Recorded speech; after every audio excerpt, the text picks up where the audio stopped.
The grid now formed up for the second of our two races at Oschersleben. 14 rounds then. We're nearly two-thirds of the way. In fact, I think at the moment we're exactly two-thirds of the way through the 2017 TCR International Series calendar. And we're now a little over 5 minutes away from the start of our second race this afternoon. There is Matto Hommola on pole position. And an interesting scrap, a fascinating scrap between Matto Hommola and Jaap van Lagen in the Volkswagen in race 1. Could we see that repeated in race 2? Still cloudy, still murky, still even more humid. Temperatures around 3 degrees lower than they were yesterday afternoon for qualifying, but the humidity feels a lot worse, seems very hot, very humid. Jean-Carl Vernet will be alongside Matto Homola on the grid. There's the front row, Homola and Vernet, with Colciago and Nash on row 2, Giacomo Altoe and Pepe Oriola on row 3. Row 4 is Rob Huff and Dan Lloyd, who finished on the podium, remember, in race 1. Jaap van Lagen and Gianni Morbidelli, a repeat of the front row from race 1. Then it's Luca Engstler and Stian Paulsen, Attila Tashi and Dusan Borkovic, David Kajaya and Frederick Vervish in the Come To You Audi. Aurelian Panis, Stefano Camini, who fought his way up to 6th in race 1, Ferenc Fizer and Danny Cruz in the Ferry Monster Seat. And then behind them, it's Jens Renaud Moller, Gregoire Demoustier, and Duncan Indy right at the back of the field. So all 23 cars for the event will start this race too. You see there the lap counter, 17 laps once again ahead of us. And what can Matto Homola do? He started on pole in Bahrain. He started on pole again in Salzburg. The only man to have qualified on pole position for races 1, if you see what I mean, during the year. Hasn't yet been able to translate those pole positions into a victory. We've been talking about home advantage, home races for Volkswagen and Audi this weekend. It's also Opel's home race. They have guests here. They have Opel Motorsport personnel here supporting the DG Sport Competition team and also the 2 Opel Astras that run in TCR Germany. And so if Homola can give the Opel Astra its first International Series victory this afternoon, it will be just as popular as Gianni Morbidelli's victory in race 1. An interesting position too in the driver's points you see scrolling across the bottom of your screen, because only Stefano Camini of the top 5 points scorers, the top 5 drivers in the championship, scored points in race 1. A drive-through penalty for Pepe Oriola, another drive-through penalty for Jean-Carl Vernet, both for causing what the steward said was avoidable accidents, collisions with other drivers, Attila Tashi and Jaap van Lagen. And so they failed to score. Tashi ended his race in the gravel, and so failing to score also. And so Camini fighting his way up into the points. Can he do the same again in race 2?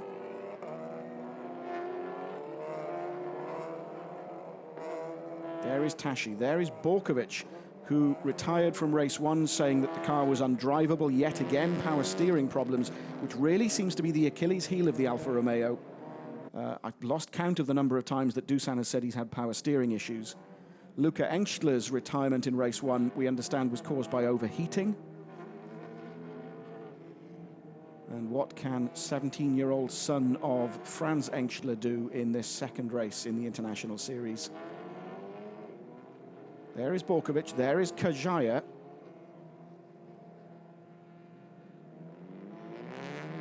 Borkovic 14th on the grid, Kajaya 15th. And there's a peek inside the Leopard WRT garage. Up to 3 cars for the remainder of the season. Their aim to secure the driver's title for Jean-Carl Vernet. They have Rob Huff and now Jaap van Lagen supporting Vernet in his bid. But on this occasion, Vernet is on his own. He's second on the grid, and you see there the gap back to the other 2 turquoise Leopard Golfs. So it's all about the start, as on so many occasions. Matto Homola, pole position on the left of your screen. On the right, it's Jean-Carl Vernet. Roberto Colciago, 3rd on the grid, always starts well in the Honda. James Nash will be looking for a podium finish to go along with the 4th place he scored in race 1. Duncan Indy, right at the back of your shot in the white Icarus Motorsport Seat, is the last driver to take his place on the grid. The nerves surely mounting in the Opel Astra. All cars in position. The green flag waves. So the marshal happy with the positioning. We're watching for the lights. And watch Matto Homola on the left of your screen. The lights go out, we're racing, and Homola seemed to bog down. Already Colciago is up right behind him alongside Vernet. They touch. Oh no, it's James Nash who is touched by. Oh, that is an absolute disaster for two of the three Lukoil Craft Bamboo cars, as it is for, I think it's Altoe that's in the wall on the right of your screen, and immediately a red flag. And so Homola made a decent start after appearing to bog down. It is indeed Giacomo Altoe that's in the wall. And the look of disbelief on the faces of the Lukoil Craft Bamboo team. Indeed, Luca Engstler, we were talking about a moment or so ago, he pulls up. That's the entry to turn one. An unbelievable start. Pepe Oriola, 23 years old today, and that is not how he wanted to be celebrating his birthday. Look at the front left. That car is going no further other than under tow.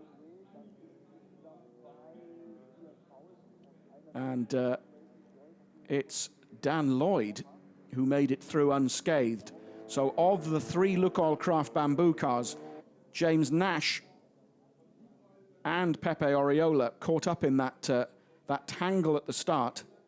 Let's look at it again. Now, just behind Vernet, it's Nash who weaves across. He sandwiches Vernet and Colciago, and really, there was nowhere for them to go. And as the cars barrel down towards turn one, really, they have little option of avoiding that carnage. So Vernet is really the innocent party in all of that. He's squeezed from one side by Colciago, from the other side by James Nash. Pepe Oriola gets into the mix as well. Tashi picks his way through, but Colciago pulls over there on the left of your screen. Altoe caught up as well. Indy makes it through, Fitzer makes it through, and Luca Engstler pulls up. And that reaction says it all from the team management. So the two drivers that Lukoil Craft Bamboo had in the fight for the driver's title are out. Pepe comes back in. There's his father. Team manager Andrew Chisholm is there as well.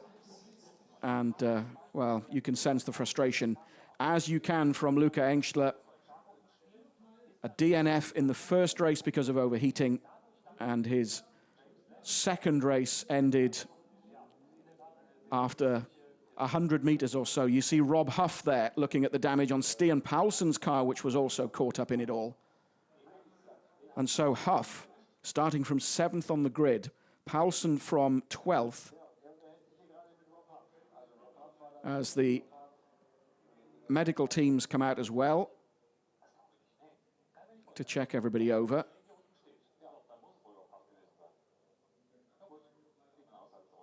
Now, I think this is going to take some clearing. The cars, because they hadn't completed a complete lap, excuse me, the cars haven't completed a complete lap of the track, so they go back to their grid positions as Luca Engstler jogs back into the pits.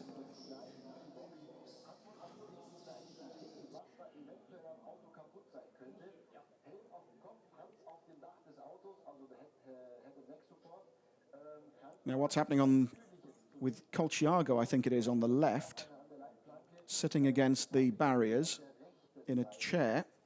And so the medical team just checking him over.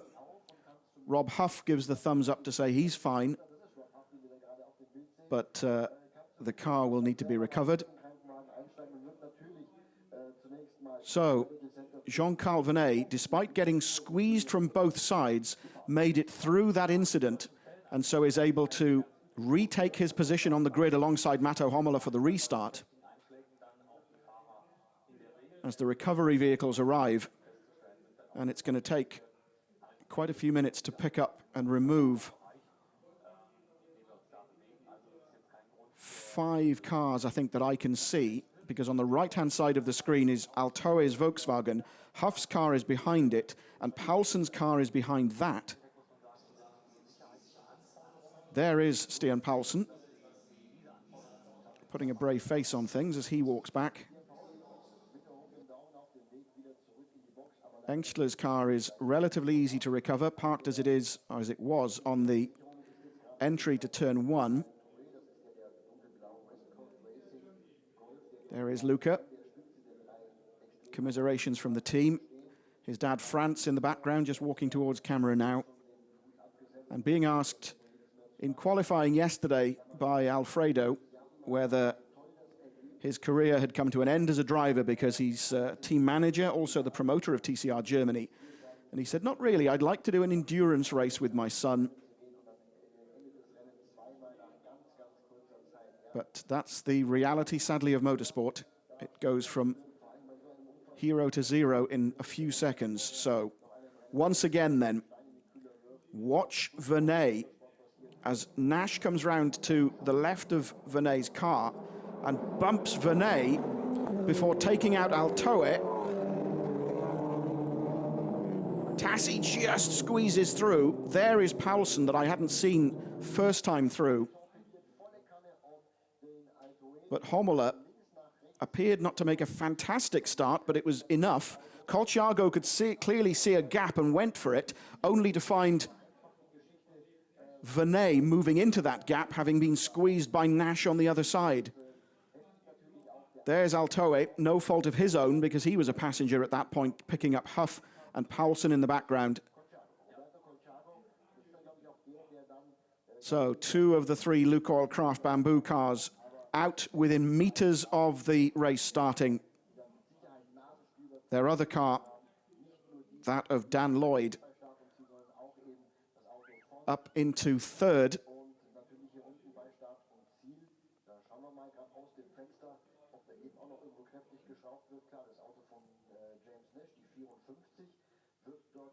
Unsurprisingly, the race director has put up on the timing screen that the start incident is under investigation.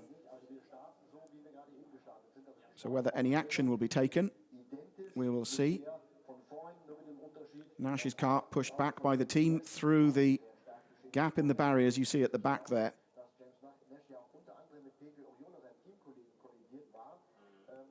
Right, let's get the views of one of those drivers involved in the incident. Rob Huff is talking to Alfredo Filippone. Rob Huff, a very dramatic start. Well, it wasn't for me, but it seemed there was some pinball machine in front. I didn't see what happened. I just saw a lot of cars going in a lot of different directions that they shouldn't have been going. I managed to avoid everyone, and then the other Golf was coming across the track in front of me with the broken suspension. So I almost stopped to turn to the right of it, and then Stein just hit me at 100 and whatever kilometers an hour from behind and put me straight into him. And now we have a safety car just reversed into a race car, which is always clever. Yeah, just a disaster really, but it's silly. Everyone's got to make it through the first corner, but it seems no one wanted to then. Okay, thank you. Interesting. Pinball, says Rob. And so he'd obviously seen Altoe's car coming across the track towards him, and he'd slowed, leaving Stian Paulsen nowhere to go. Let's look behind then to see how Rob described that. So there is Altoe spinning. There's Rob hard on the brakes and then just cutting away from it as we got to the incident. So there's Altoe, there's Rob, and then again another sandwich. He's got Altoe coming in from one direction, he's got Paulsen coming in from behind. As there you see Paulsen's car. We saw Roberto Colciago's Honda being lifted onto a flatbed. Now then, Luca Engstler pulled up. Let's see what happened to him. He's with Alfredo.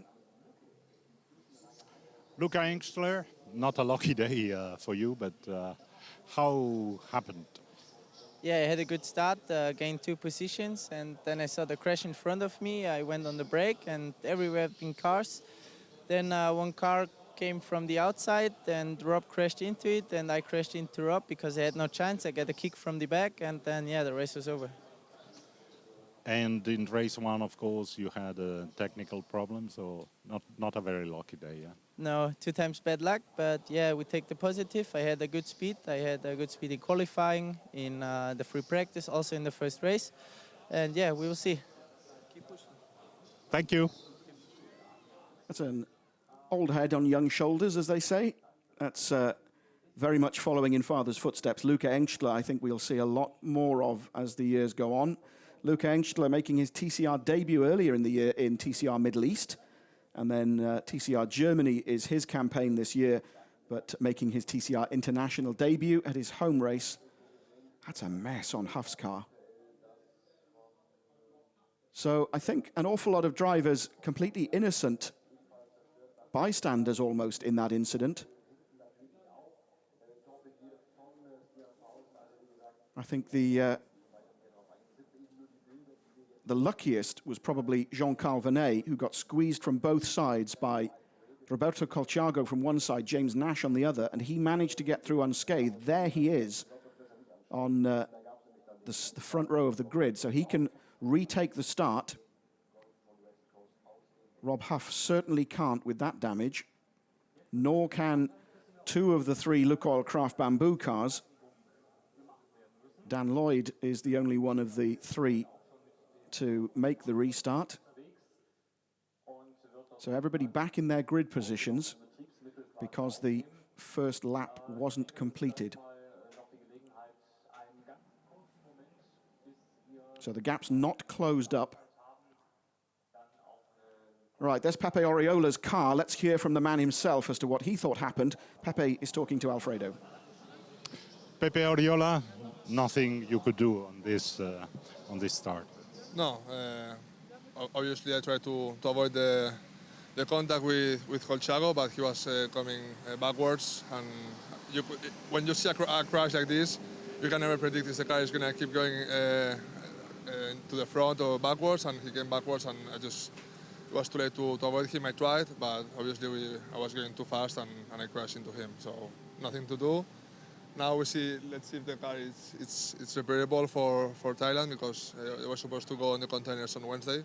So let's see how we do it for the rest of the season, and let's see how the team manages to repair the car on time till the containers leave to Asia. Not a very lucky day on your birthday day. Yeah, apparently the stewards or the race director didn't look at the footage as I did, because obviously that corner where I push Van Lagen is flat out, and I even broke my radiator, so it means that the differential of the speed was quite high. So it means that he braked it on purpose to slow me down, and they just saw that it was me trying to push him out. So they took this decision. They are the stewards, but we have to make this championship a little bit more professional. Otherwise, we won't grow as fast as we are growing altogether. Okay. Anyway, have a good party tonight, in any case. I hope so. Thank you. I think Pepe will be drinking to forget this evening. That's an interesting comment, actually. The cars due to leave for the final three races, the Middle East and then the Far East leg of TCR International on Wednesday. So what can the team do between now and then to get the car ready to be shipped to Thailand, which is the next round at Buriram on the first weekend in September? That's an issue that will affect more than one team, judging by the amount of damage. Now, I'm looking down from the commentary box. There you see that we are significantly delayed. We have something like a 12-minute delay until the formation lap, but I'm looking down from the commentary box, and possibly, if the drone is still up that was giving us the really good overhead shot from earlier, you will see the huge gap on the grid behind the front row. It's very deceptive. You can't really see it from that head-on shot because you've got Homola there on the left, Jean-Carl Vernet on the right, and then it's a gap back where there are 1, 2, 3, I think, from what I can see, possibly 4 rows of the grid that are empty. And so there's an awful long way back from those first 2. You can see Van Lagen's car on the left, or you did see it. That's Giacomo Altoe's rather bent Volkswagen. But Van Lagen on row 6 of the grid. Right, let's talk to the team manager of Mira Racing, Norbert Mikelic, on his thoughts of that incident. Norbert Mikelic, first of all, what news you have about Roberto Colciago? Roberto is now in the medical center. So he said that he feels a bit dizzy. The impact was quite big. We just hope that he is all right. That's, of course, our biggest worry. Also, there is some damage on the car, but now all our worries are with Roberto. I honestly hope that he comes back, or he can come back with a smile. And as a driver yourself, of course, you know that these things can happen. Yeah, I mean, we had many nice moments so far in the season. We expected to have a difficult race here in Oschersleben. It was a bit of bad luck now in the second race because the cars have to be shipped. You have to prepare for that, and now I did not see the car, but it looked quite bad. I mean, the damage. So we have to prepare a plan to rebuild or to repair this car because it will be tight for the next race. Okay, thank you very much. Thanks a lot. Bye. Thanks, Norby. And just looking down at the list I have of the start grid for race 2. So row 1 is Homola and Vernet. You can see them. Row 2 was Colciago. And there he is, in fact. So he's already out from the medical center. They seem happy with him, although he's holding his back. And I know he had a back problem earlier in the year. So Colciago and Nash, row 2, are out. Row 3 was Altoe and Oriola, both out. Row 4 was Huff and Dan Lloyd. So Huff is out. So a big gap from the front row of Homola and Vernet back to Dan Lloyd, who qualified 8th. And you can see there at the top of your screen as we see once again the carnage caused at the start from several angles. And it's a big thump from Colciago into the wall. Then he's straight across and into the Seat. Then he's hit again and just runs off the track to the side. But we're told to expect a normal restart, as normal as it can be with that big gap on the grid. And so the formation lap will happen in around 8 minutes' time, and we are expecting 17 laps. Let's see if we can talk to Roberto Colciago and see how injured he in fact is. So this is the best news we have at the moment. Roberto is with us, and you look fine, all right, huh? Yeah, just when I have the crash, I have some pain, but now it's much better. How did it happen? I don't know, somebody touched me on the rear because I was passing Omola on the start, and that all happened. It made me spin on the straight, and after they crash on me. Bad weekend. Yeah, but you know, if there is a bad weekend, yes, not to be with the accident that maybe somebody want to do, because this is no sport for me. The car, have you? I don't know. I have a really bad impact. Okay. Well, thank you. All the best. Thanks, Alfredo. And thanks, Roberto. Good to see him back on his feet and discharged from the medical center. So 7 minutes, just over, until we go through the procedures then to restart the race.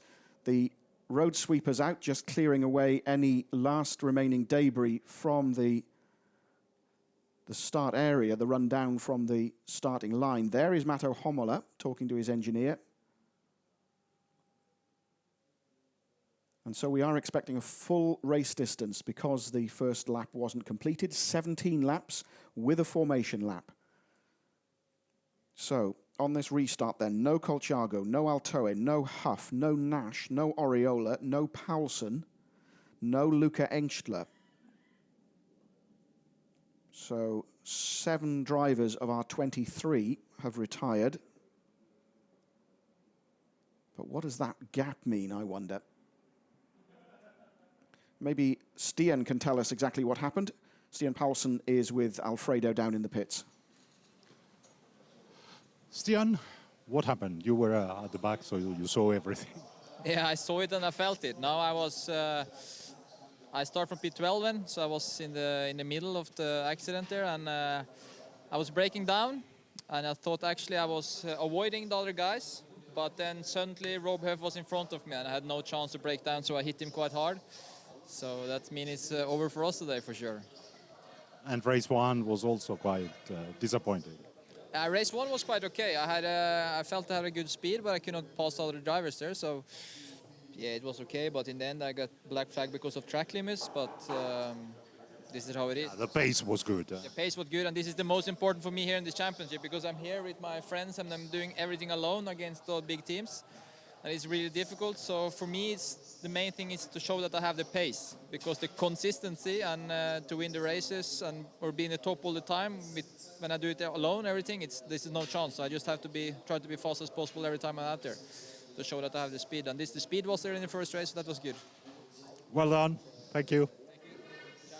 You'll recall that Stian was right up alongside the scrap that we were following for much of race one, which was between Matto Hommela and Jaap van Lagen. And until he was black flagged, Stian was right up alongside or right behind the pair, and so in a perfect position to capitalize. But interesting that Stian still looking ahead, obviously this year only doing the European leg of the International Series with a view to qualifying for the European events at Adria in late October. Josh Files there you see on the left of your screen just disappearing. Josh leading TCR Germany after a succession of victories. Another gentleman involved in that incident, Alfredo, is talking to James Nash now. James Nash, tell us how it was from your perspective. I made a good launch. I went to go for the outside of Jean-Carl Vernet. Realised Colchiago was closing that gap off quite quickly, so I went to the other side of Vernet, where there was a nice gap. Carried on, just used the speed that I had from my launch. All of a sudden I got a big hit from behind, so the rear quarter, which sent me across the track. I've just re-watched the video, and it's quite clear that Colchiago just keeps moving across onto Vernet. I don't know where he wanted everybody to go, but I place full blame on Rob Colchiago for that accident. He said he was pushed, so but we'll check all the images. Thank you. That's interesting. Two different takes on the incident. Certainly, I know that the most innocent driver in that sequence was Jean-Carl Vernet, squeezed from both sides, as we've seen from the numerous replays. That's a nice gesture. A quick handshake from the pair, making sure that they're okay. But Vernet came through unscathed. You see him there about to take the restart. And we're about 3 minutes away from the formation lap now.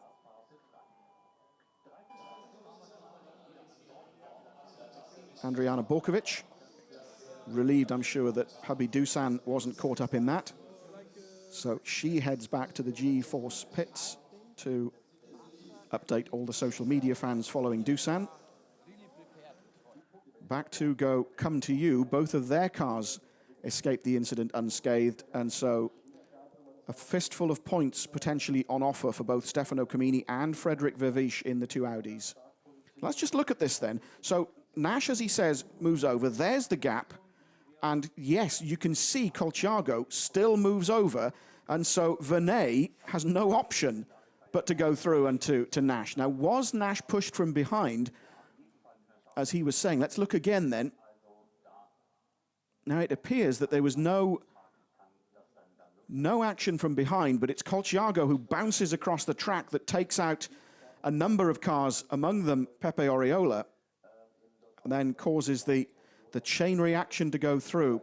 Happily, if you're just joining us, a big incident at the start of race 2 here in Oschersleben, but happily, everybody, including Roberto Colchiago, who went to the medical center for a check-over, everybody gets the green light from the medics, and so Roberto, having had a big shunt into the barrier, happily okay, but still holding his back as he was walking back to the pits.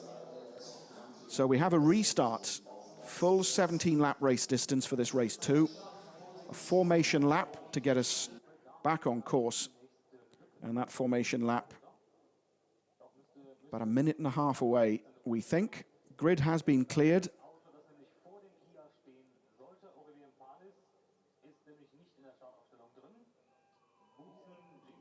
And so I can hear the cars starting their engines below me.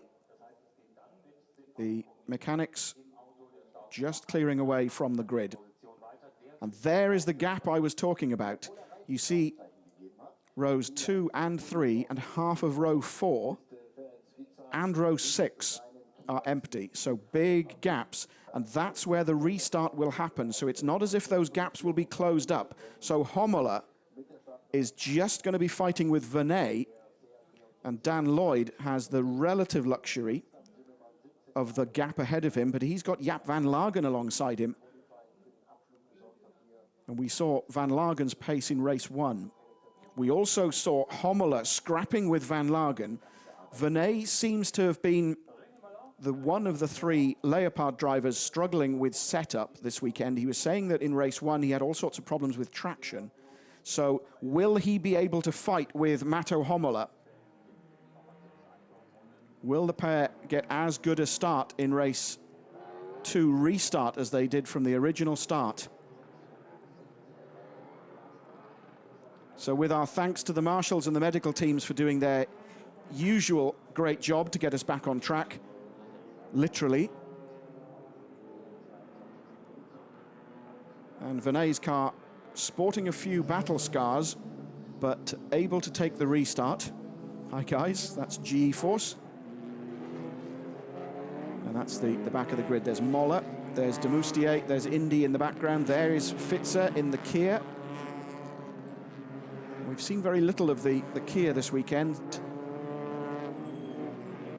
And Zengo Motorsport still getting to grips with the car. It was new last weekend, or last time out 3 weekends ago in Hungary. They've been able to look at the car, but they've not been able to run it. So this weekend, still very much a learning exercise when they come to develop and set up the car. Tashi, like Vernet, extremely fortunate to have escaped the incident unscathed. And so could we see Tashi, despite the 30 kilos of points of success ballast, pick up some useful points? Still the series leader at the moment due to the non-finishes in race 1. So he will be hugely relieved to be picking up some points in race 2.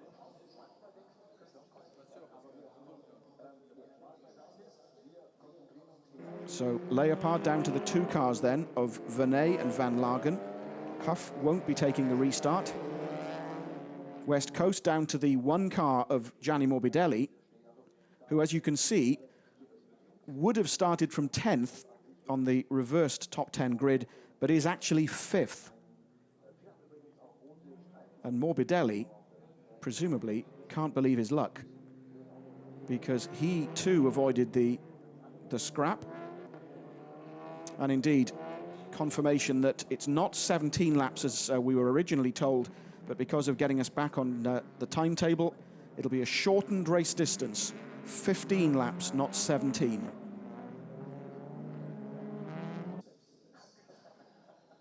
So Oriola there and Nash, the glum faces at Lukoil Craft Bamboo.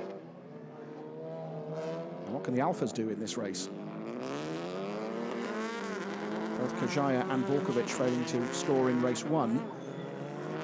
Both, of course, race winners. Kajaya winning first time out on his home event in Georgia, and then Borkovic winning twice, race 2 in Bahrain and race 1 at Salzburg.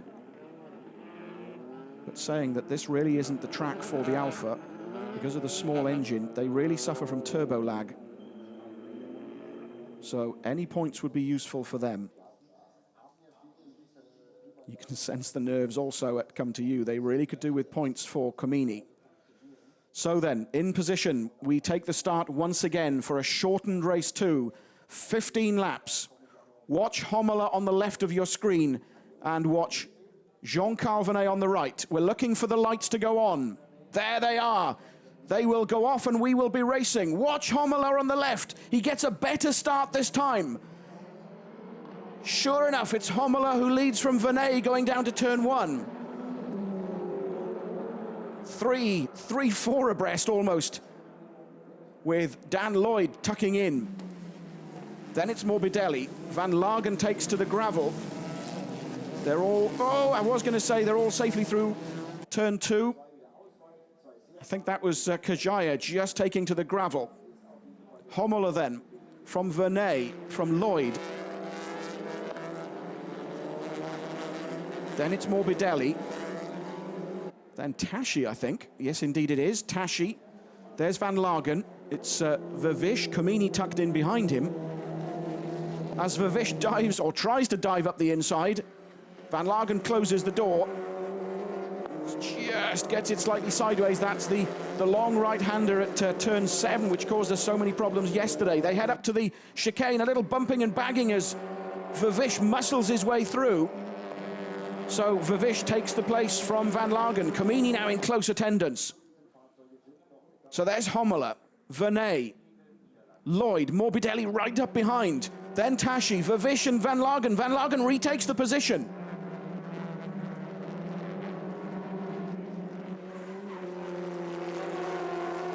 And Vervish dropping back. It's now Comini up alongside or just behind Van Lagen. As once again, Kajaya takes to the gravel behind them. At the end of lap 1 then, Homola from Vernet, from Lloyd, Morbidelli. Then there's a gap to Tashi. Van Lagen, Comini. Borkovic it is on the left of your screen with Vervish just tucking in front. There is de Moustier. 13th out of the 15 that are still running. And the advantage that Homola has over Vernet, already 0.8 of a second. Kajaya just takes a look up the inside. He has the line for the left-hander. He just, hopefully for him, he hangs on and powers past Vervish. So Borkovic moves up, Kajaya moves up, Vervish drops back.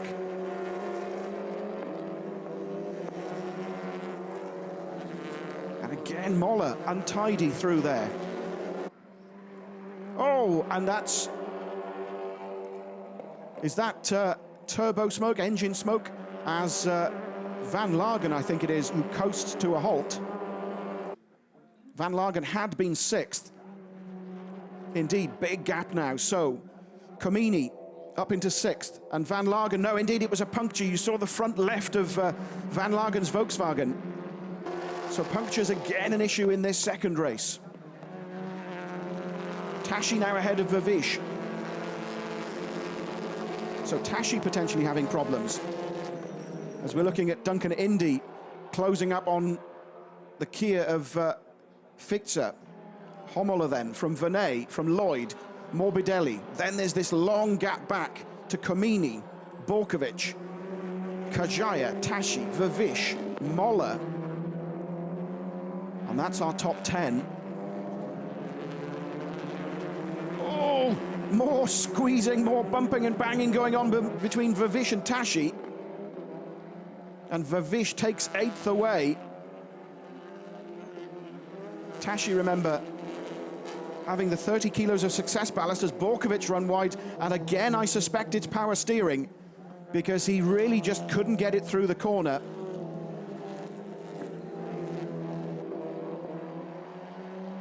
So Kajaya then, ahead of Tashi, Vervish.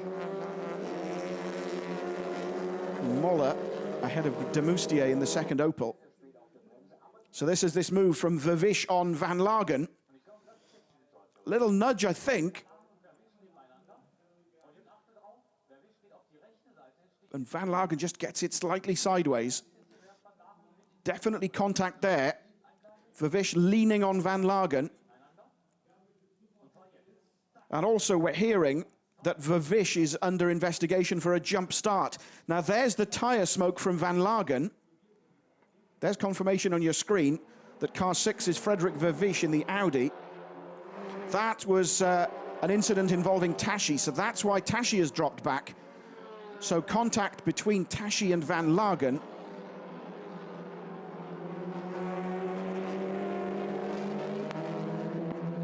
And it's de Moustier flashing his lights. Danny Cruz has passed de Moustier. Cruz now in 10th. There's our top 4. And this is a battle worth concentrating on. Homola now, just half a second ahead of Vernet. Lloyd still 3rd, Morbidelli 4th. Comini quite a distance back now, 4 seconds or so in 5th place. Now, can Matto Homola hang on? Can Morbidelli get past Dan Lloyd and record another podium finish?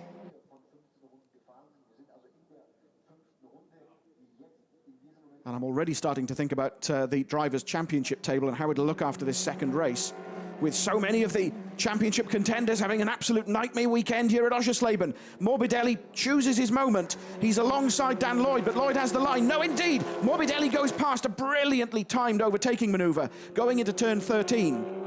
Morbidelli then takes the position. He's now third ahead of Dan Lloyd. Homola still leads from Vernet. The gap just over half a second. Then it's Morbidelli now third. Lloyd now fourth. There is Comini in fifth, ahead of Kajaya. Then it's Vervish. Behind Vervish, it's Tashi in eighth. Cruz, there he is ninth. And then it's Moller in 10th. And sure enough, Dusan Borkovic is in the pits and climbing out of the car. And I would lay money on the fact that it's power steering again, which has been his problem for much of the year.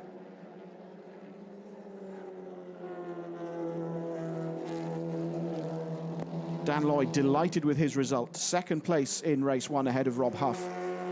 Just being edged out of the podium places by Gianni Morbidelli in this second race. Vernet still sticking with Matto Homola.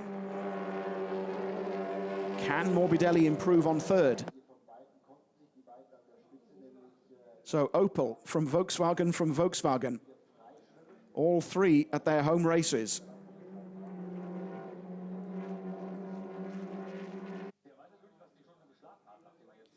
Now, it appears to me that Vervish did indeed move before the lights. We may be able to see that from a different angle. Yes, that's even more decisive. So Vervish definitely under investigation, and for good reason, for jumping the start of this restarted second race at Oschersleben. A warning about track limits for Matto Homola as we watch the bumping and banging involving the two Alphas and Van Lagen. But as we've been saying all weekend, there's only one place where the race director is really worried about track limits this weekend. That's coming out of turn 12. This is the little drag down to turn 13. And that's where Morbidelli moved up into third. His next target is Jean-Carl Vernet. And I'm hearing from Alfredo down in the pits that in fact the problem with Borkovic isn't power steering. It's actually a bent exhaust. De Moustier also getting a warning about track limits, and I'm wondering, the last time through, Homola did seem to clip that knockdown barrier that we've been talking about, which is the obvious indication to the judge of fact at turn 9 that the car is all four wheels off the track. So Morbidelli definitely closing on Vernet.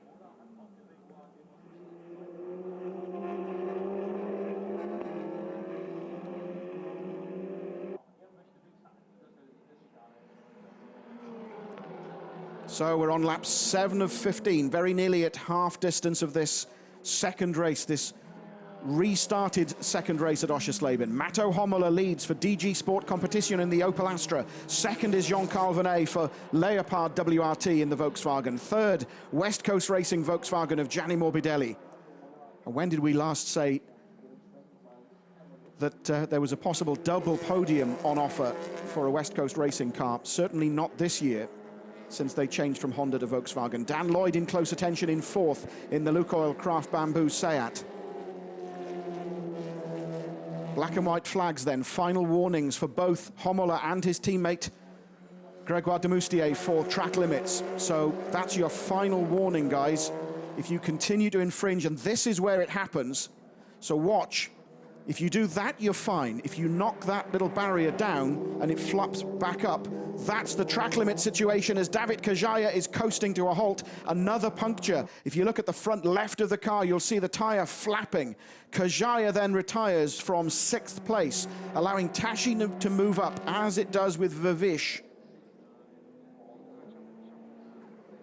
Warnings also about track limits to Jens Renault Moller and to Fitzer.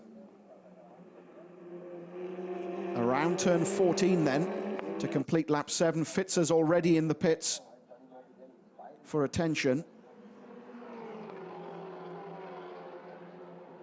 But Morbidelli hunting down Vernet, who is still very much in touch with our race leader, Matto Homola. Morbidelli got a lights to flag victory in race 1. Can Homola repeat it in race 2?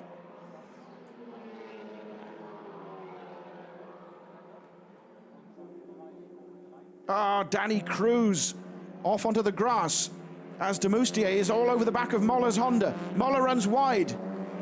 Is de Moustier through? I think he is. That's the scrap for 8th place. Moller, though, holds the line.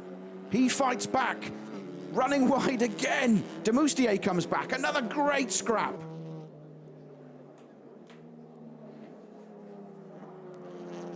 There's Duncan Indy behind, currently in 10th. So Indy in the points for the first time, I think I'm right in saying, this year. So that's 8th, 9th and 10th with de Moustier, Moller and Indy. Now that's where Danny Cruz in the Seat just slides off the track and just bumps into the tyre barrier.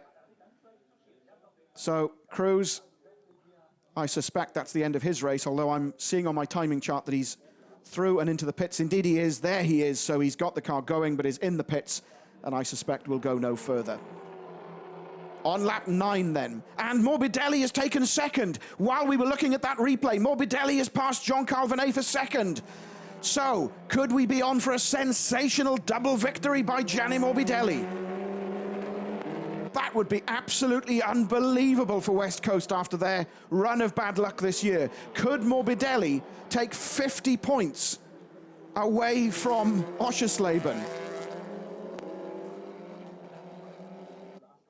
Now this is the replay, this is the moment. Morbidelli chooses his moment, slingshots up the inside, just enough room left by Jean-Carl Vernet, and Morbidelli edges him out to take 2nd place. Brilliant move by the veteran Italian. Fitz, I'm hearing, is in the pits because of vibrations to the front wheels. So all changed then at the podium positions. We still have our race leader as Matto Homola, but Gianni Morbidelli is breathing right down Homola's neck. Morbidelli 2nd, Vernet 3rd, Dan Lloyd still 4th, Comini is 5th, Tashi is 6th, Vavish is up to 7th, de Moustier 8th, Moller 9th, Duncan Indy 10th. As we focus on this battle for the lead, Morbidelli, I am sure, is not satisfied with 2nd. He just jinks to the left. Homola closes the door.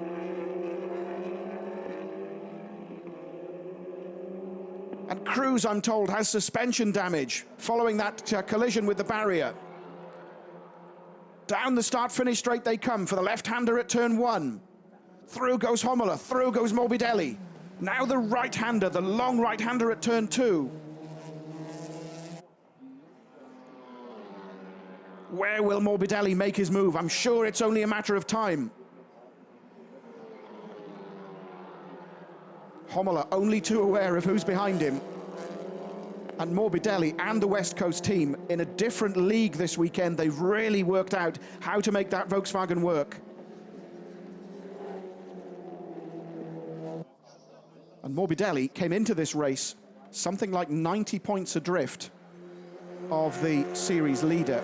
And so a double victory would do wonders for his confidence with 3 rounds, 6 races still to go.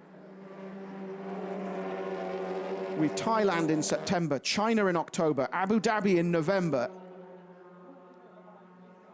And so the battle for the Drivers' Series once again looks absolutely fascinating.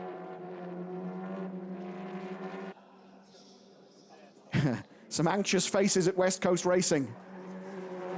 Don't do anything daft, Gianni. Allow Homola to make the mistakes if he's going to make them. So about to start lap 11 then. And the advantage between Homola and Morbidelli is just 0.3 of a second. Venet still in touch. Then a slight gap back to Dan Lloyd in 4th. Then a yawning gap back to Stefano Camini.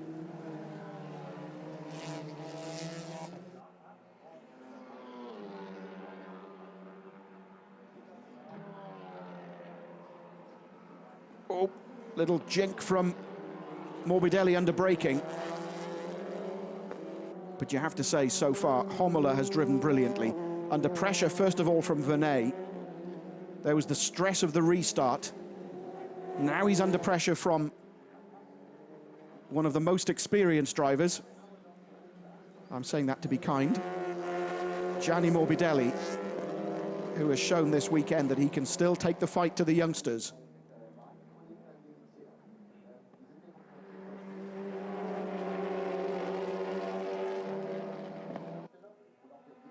Morbidelli running really wide across that rumble strip. Surely it's only a matter of time, and there he goes. Morbidelli at the same place at which he took Venet. He dives up the inside of Homola. Is this the moment at which the lead changes hands? No! Homola holds on.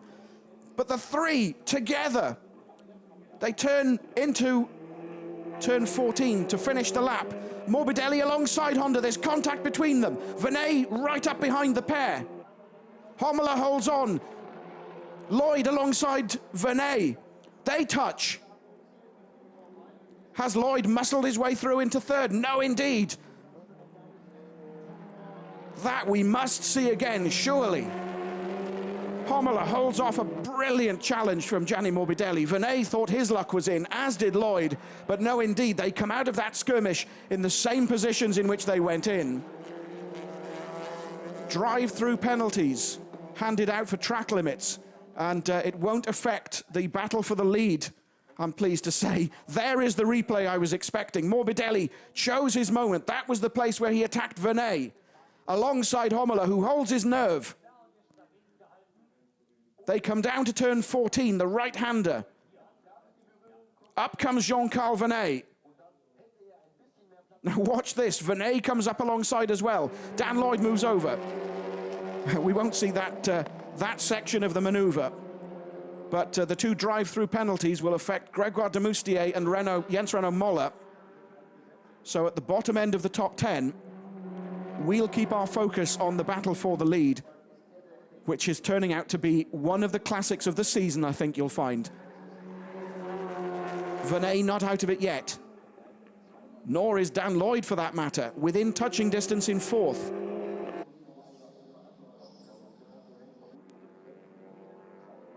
Giacomo Altoe, an interested spectator on the pit wall. What can his teammate Gianni Morbidelli do? Can he repeat his victory from race 1? Can Homola hold his nerve to take the Opel Astra's first victory in the TCR International Series?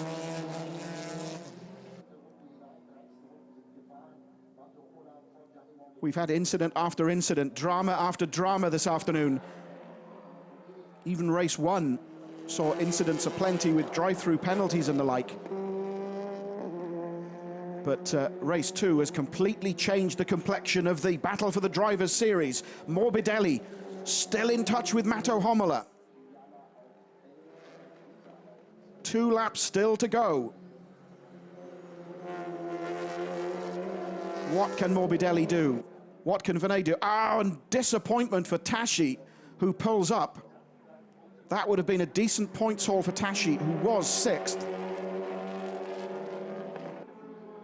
Dan Lloyd dropping back slightly from the scrap, and indeed de Moustier choosing, by the look of it, to pull up rather than take a drive-through. But Dan Lloyd pulling back, dropping back slightly from this 3-way battle for the podium positions.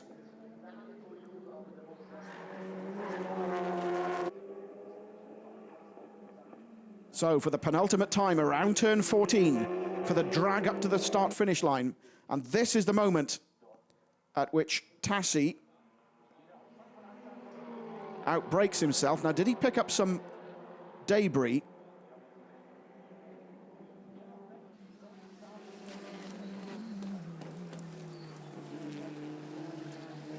Did I miscount? I thought we were already on lap 14. Apologies if I misled you. Still 0.3 of a second between Homola and Morbidelli. Vernet a further 0.3 behind Morbidelli. This race is still far from decided.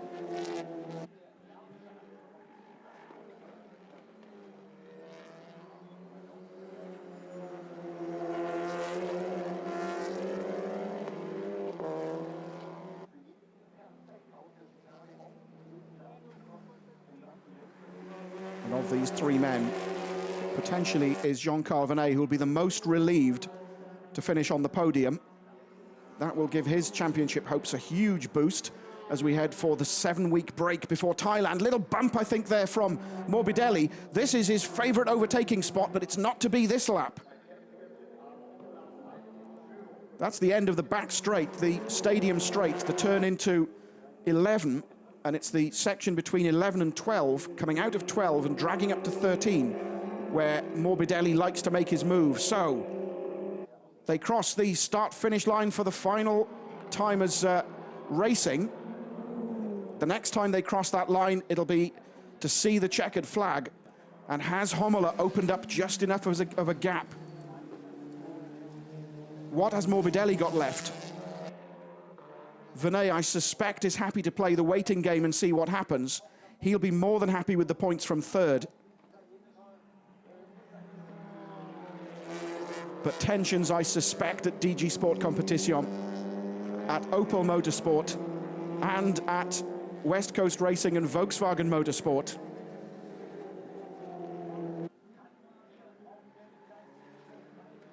But you have to say, Homola has driven brilliantly. I take my hat off to him. After all the distractions and the pressure he's been under, we are now only a few corners away. They're through turn 9 neatly. No issues with track limits that time. On to the back straight then. Now this is potentially where Morbidelli will make his move. This is his last chance, I suspect. Is he close enough to Homola? No, I don't think so. He'll still have a look. He slingshots alongside. Has he done it? Morbidelli takes the lead. Coming through the sequence at turn 11 and 12, he takes the lead at the very last chance into turn 14. Homola, bitterly disappointed, dropping to second place ahead of Jean-Carl Vernet, but up to the line to take the checkered flag. Gianni Morbidelli takes his second win of the day, and who would have believed it? The smiles, the faces at West Coast Racing say it all. A real disappointing season has been turned around here in Germany. Gianni Morbidelli timed that overtaking maneuver to perfection. I thought he was too far back to have made the move, but he lunged alongside Matto Homola, edged out the Opel. There'll be bitter disappointment among DG Sport Competition at the denial of their first International Series victory, but Gianni Morbidelli, what a move. That, for me, has to be one of the moves of the year. Let's look at it again. And I don't think Homola was expecting the move to come. He thought, like I did, that he was just too far ahead. He left the door open for Morbidelli, and that's all the Italian needed to just power past, come through the final two corners, and take the victory. Brilliant. So once again, the lights flash. Gianni Morbidelli takes win number 2 of the afternoon and repeats the feat that Attila Tasci did 3 weeks ago in Hungary. A double victory for Gianni Morbidelli. And he takes the perfect 55 points away from Oschersleben. 5 points, remember, from qualifying on pole. 25 points for each of the two races. And that, I'm pretty sure, brings Morbidelli back almost to within touching distance of the battle for the championship. Came here 90-odd points adrift. So no points for Colciago in this race. No points for Huff. No points for Stian Paulsen, Pepe Oriola, James Nash. Wow. I'll wait until my colleagues have worked out the points positions and bring them to you at the end of this session. But no points for our series leader, remember, Attila Tashi. And we were concentrating on the scrap for the podium places between Morbidelli, Homola and Venet. Dan Lloyd finished 4th, which I suspect he'll be happy with. Comini finished 5th. And so again, of the championship contenders, it's again Comini as the only point scorer. What am I saying as we're looking at Jean-Carl Venet? Venet scores the points for 3rd. Comini scores the points for 5th. Duncan Indy will be happy with 7th place, his best finish of the year. And Jens Renaud Muller will get points for 8th. But in comes Gianni Morbidelli. Double race winner here in Oschersleben. We knew that the track would favor the Seats and the Volkswagens. Little did we know of all the dramas we would see this afternoon in the 2 races. And you can see what that means to him. That move just coming through turns 10 and 11 and 12, excuse me, of the final lap. Absolutely timed to perfection. Once again, congratulations from the team. I really didn't think they would be celebrating a 2nd victory. Just goes to show how unpredictable this series is. Without that major shunt at the start of race 2, who would have known? Who could have possibly guessed? You'd have had Nash in there, Colciago, Pepe Oriola, of course. You have to feel for Matto Homola. Led for nearly all of those 15 laps. 3-4 corners from home. Morbidelli got past Homola to record his 2nd victory of the day. Venet finishes 3rd, Lloyd 4th, Comini 5th, Vavish, Indy, Moller, Kajaya, who actually retired, and Fitzer, who finished in the pits. That's our top 10.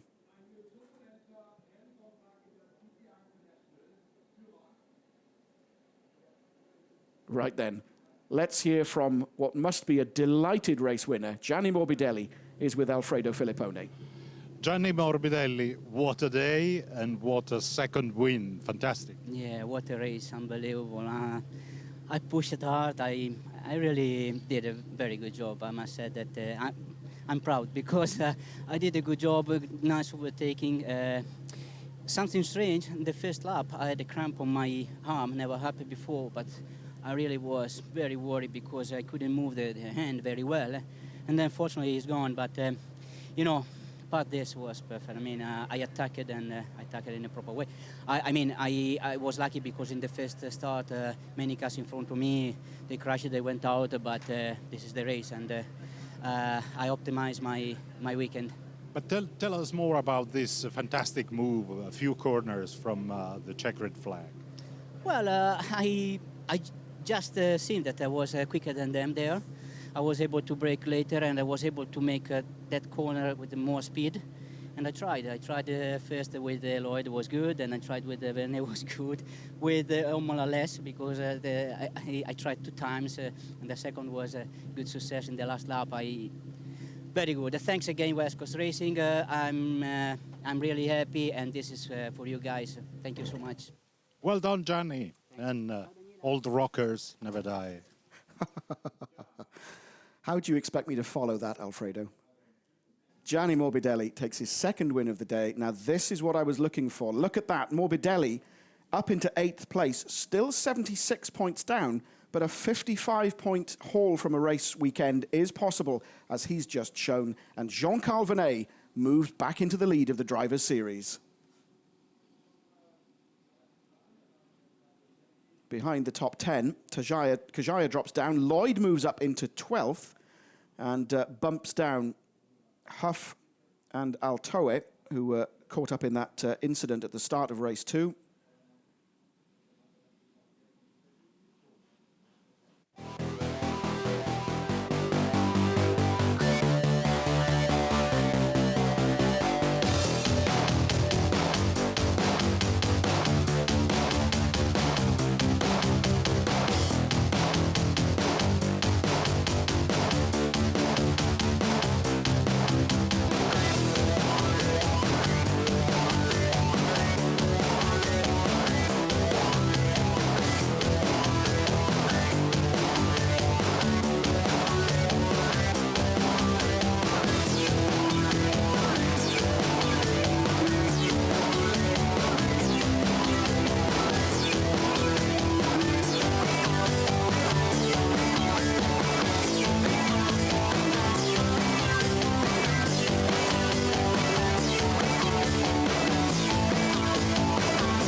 Highlights then of a very frustrating race 2 for some drivers, an absolutely fantastic race 2 for that man in the red cap, Gianni Morbidelli, who has to switch from his sponsor's cap to the traditional Michelin podium cap, which is being worn by Jean-Carl Vernet. Thumbs up, he knows he's retaken the lead of the Drivers' Series, and a very disheartened, and who can blame him, Matto Homola, led for so long of that race, denied victory just a few corners from the end by Gianni Morbidelli. The master is back. Whether he's left it too late to have any effect on this year's Drivers' Series, I suspect that he has, but what an amazing pair of races. And so the podium ceremony ahead. And a very happy Gianni Morbidelli as attention switches to the podium then.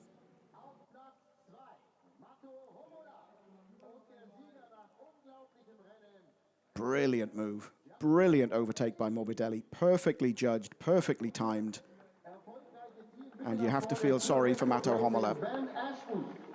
Und zu Ehren des Siegers hören wir nun die italienische Nationalhymne.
So the Italian national anthem played for the second time today, and Gianni Morbidelli surely cannot believe his luck.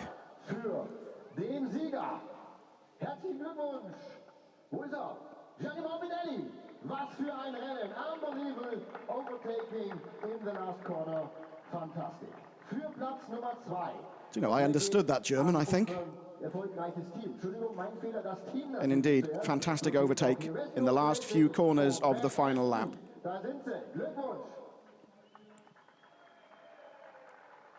Congratulations to West Coast, who once again take the trophy for the best team.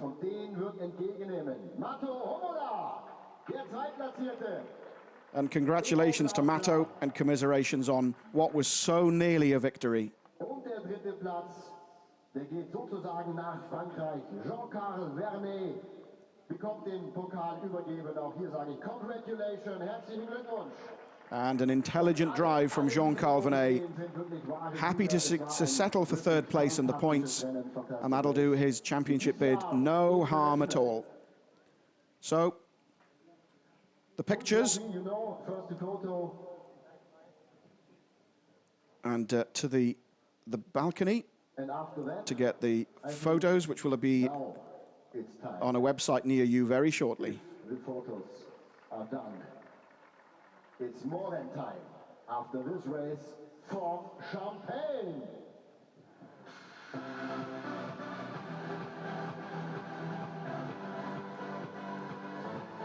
And this time, Gianni Morbidelli allows himself a big mouthful of champagne. Congratulations for Matto Homola and Jean-Carl Venet, second and third. And you have to say, it's only a matter of time until Matto Homola and the Opel Astra score their first victory in the TCR International Series.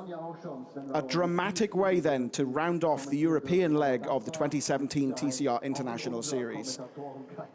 The series now takes a 7-week break. We're back in Thailand in early September. Goodbye.